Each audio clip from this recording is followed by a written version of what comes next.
Halo, Assalamualaikum. Selamat berjumpa kembali di Nasi Goreng Selera Nusantara YouTube channel. Pada episode kali ini saya akan menunjukkan bagaimana cara membuat nasi goreng kambing.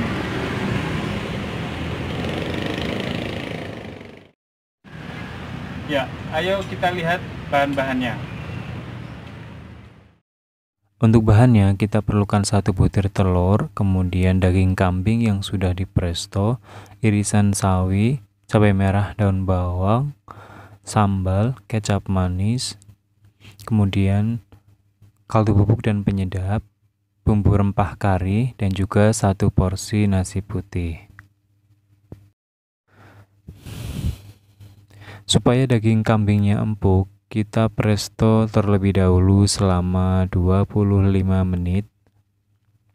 Kemudian kita angkat dan tiriskan.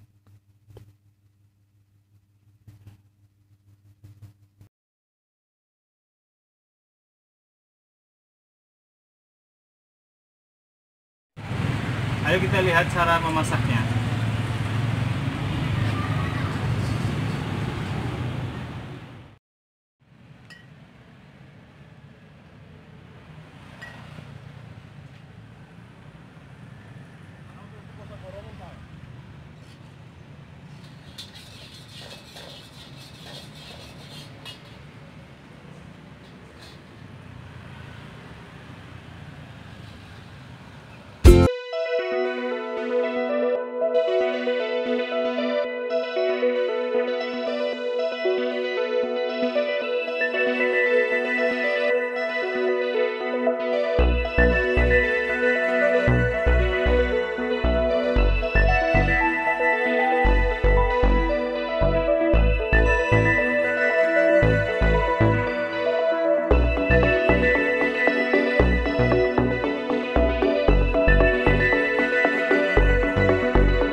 goreng kambingnya benar-benar mantap, rempahnya berasa banget, terus daging kambingnya empuk. Kamu harus coba.